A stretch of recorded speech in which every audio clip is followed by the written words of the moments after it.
Welcome to another episode of market news. हाँ, आ गया मैं 2 दिन के गैप के बाद, सॉरी फॉर दैट।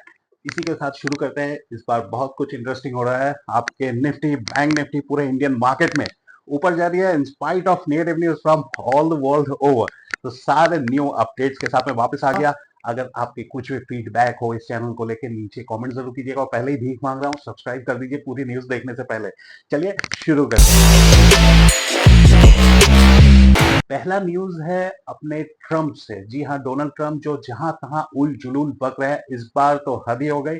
उनके ही पार्टी के बडी कर्टवे बोल के एक रिप्रेजेंटेटिव है, उन्होंने उनको नॉमिनेट किया है नोबेल पीस प्राइज के लिए। जी हाँ, ये तो समझ ही आ गया था पहले से कि वो कुछ ना कुछ चाहते हैं, जिसकी वजह से यहाँ वार करवाते हैं वहां शांति की बातें करते हैं।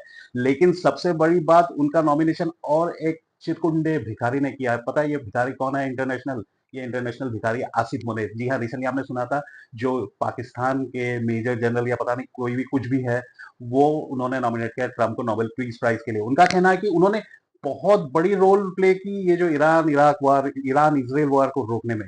और उन्होंने ये भी कहा है कि ईरान के हाथ में न्यूक्लियर वेपन पहुंचने से रोका यूनाइटेड स्टेट्स ने। तो बड़ी हास्यास्पद बातें हैं कि पाकिस्तान ऐसी बातें कर रहा है, और वो भी Nobel peace prize for peace. Pakistan, seriously?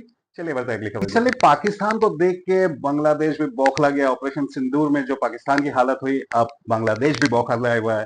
वो पहुंच गई है डायरेक्ट यूके के गोद में, जाके बैठ गई यूके के गोद में। और कहा है कि वो लोग 7,700 करोड़ का इन्वेस्टमेंट भी करेंगे यूके में, अगर वो बांग्लादेश के एयर डिफेंस को टाइट करने में, मजबूत करने में उनकी हेल्प करेंगे।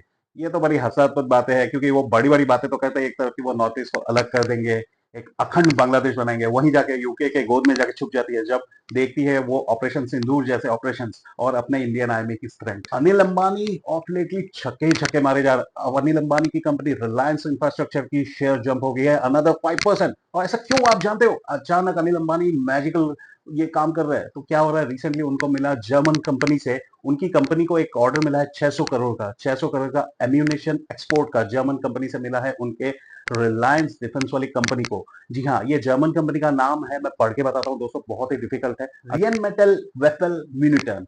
जी हाँ, यही इतना ही, मैं बहुत ही डिफिकल्ट नाम है, 2-3 बार मैं पढ़ के आपको बता रहा हूँ। जी हाँ, इसी कंपनी ने दिया है रिसेंटली रिलायंस डिफेंस को 600 करोड़ का ऑर्डर फॉर हाईटेक एम्यूनेशन। तो इसी के साथ रिलायंस इंडस्ट्रीज के लिए, मतलब जो अनिल अंबानी वाली ब्रांच है, उनको बहुत ज्यादा बूस्ट मिला है पूरे शेयर मार्केट में।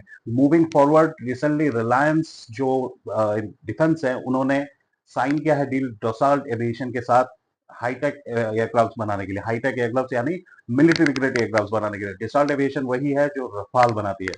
बहुत से इंटरेस्टिंग न्यूज है, अगर आप चाहे तो इंटरेस्ट हो सकते हैं आप रिलायंस के शेयर्स में।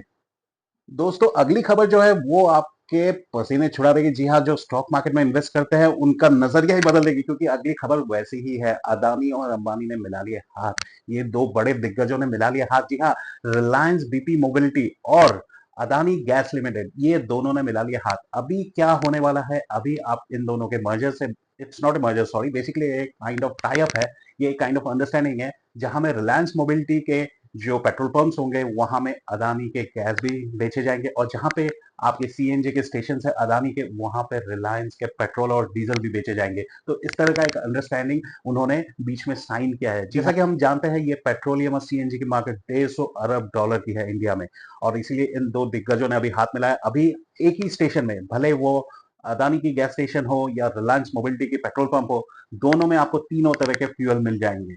तो है अच्छी बात, और इस तरह से दोनों के शेयर्स में मैं जानता ही हूं आप इंटरेस्टेड हो सकते हैं। दोस्तों, रिसेंटली मुकेश अंबानी मैकेजी कंपनी के साथ बात करते हुए उन्होंने क्या बताया पता है? आप सुन के चौंक जाओगे। जी हाँ, जब उन्होंने जियो मोबाइल यानी 4G लॉन्च की थी, उनका वो जिंदगी का सबसे बड़ा रिस्क था। उन्होंने बताया कि सबसे बड़ा रिस्क उन्होंने जिंदगी में जियो लॉन्च करके किया, क्योंकि उस समय इकोनॉमिस्ट ने कहा था कि ये मोस्टली मॉडल फेल होगी, क्योंकि इंडियंस के पास उतनी इंफ्रास्ट्रक्चर नहीं है, ना तो इन टर्म्स ऑफ टावर्स, ना तो इन टर्म्स ऑफ हैंडसेट्स। तो ये मोस्टली ये जो 4G फ्री दे रहे हैं वो फेल होने वाली है। लेकिन मुकेश अंबानी का ये डेयरिंग था, उनका ये विजन था, उन्होंने इसको सक्सेस किया। फर्दर इस डिस्कशन में उन्होंने बताया कि उनके फादर का जो सपना था कि वो नॉर्थ स्टार यानी पोल स्टार की तरह अपनी कंपनी को एक गाइडिंग कंपनी बनाना चाहते हैं। जी हाँ, ध्रुव तारा हम जैसे जानते हैं, वैसे ही रिलायंस इंडस्ट्रीज को वो इस बिजनेस का ध्रुव तारा इंडिया में बनाना चाहते हैं। फर्दर उन्होंने ये भी ऐड किया कि उनके पिताजी कहा करते थे कि बिलियनर बनने के लिए कभी काम मत करो। अगर आप बिलियनर बनने के लिए काम करोगे तो आप डेफिनेटली फेल करोगे। आप तभी सक्सेस हो सकते हो जब आप बिलियंस ऑफ लोगों को सर्व करने के लिए काम करोगे, तभी आप सक्सेस करोगे। है ना महान बात, महान बेटे की, महान बाप की महान बातें।